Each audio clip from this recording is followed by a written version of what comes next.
Je m'appelle Roméo Bouchard.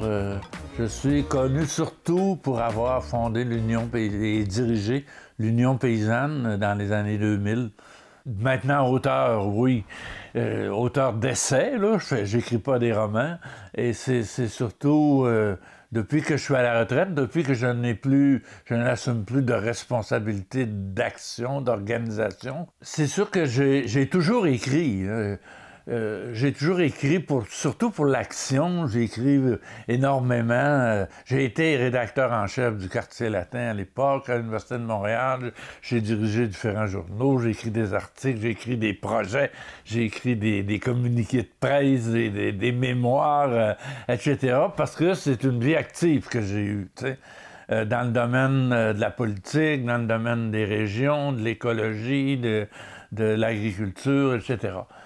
Mais des livres comme tels, j'avais pas le temps d'en écrire à l'époque. Et c'est quand je me suis retiré, puis j'ai abandonné d'avoir des responsabilités, des directions, que j'ai voulu transmettre l'expérience que j'ai vécue. Cette année, j'ai travaillé sur 2 manuscrits. J'ai un qui vient de moi, l'autre qui m'a été un peu suggéré par un journal qui s'appelle La Vie agricole, qui est un peu un compétitif de la terre de chez nous, ou enfin de l'UPA. Donc j'en ai un en préparation pour Saint-Germain, où je vais faire le portrait d'une vingtaine de personnages de Saint-Germain qui m'ont marqué au cours des 40 ans que j'ai vécu ici, qui sont décédés pour la plupart, mais tu sais, qui sont un peu des personnages pour moi plus grands que nature. Tu sais.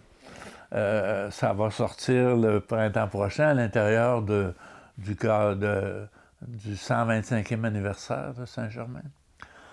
L'autre est un volume sur le monopole syndical de l'UPA. C'est un peu ce qui a été le point névralgique là, de l'Union paysanne, que de s'opposer à l'Union des producteurs agricoles sur le plan du monopole syndical, que l'Union des producteurs agricoles est un syndicat unique et obligatoire, ce qui est quelque chose d'assez rare, d'unique au monde. Et on a toujours contesté ça. Et il y a beaucoup de choses qu'on n'avait pas, même pas publiées, dont on n'avait pas fait état dans les recherches qu'on a fait à l'époque. Alors là, ça me donne l'occasion, dans cet ouvrage-là, c'est pas encore complètement là, réglé, les contrats sont pas faits, mais de faire le point, vraiment, de vider cette question-là du monopole syndical. J'ai fait beaucoup d'études, j'ai 11 ans d'université derrière la calotte et tout ça, mais j'ai toujours été dans l'action et j'écris pas de livres académiques. J'écris pas de livres savants, j'écris des livres pour tout le monde. Et c'est sûr que c'est des livres qui ont un contenu quand même très, très structuré, très solide, mais seulement c'est un langage qui est accessible à tout le monde. Et j'écris pour vulgariser beaucoup de choses et pour inciter les gens, d'une certaine façon, à s'engager aussi, tu sais. Donc, c'est pas des livres de professeurs d'université, là, c'est des livres de militants, si on veut. C'est des livres engagés, t'sais.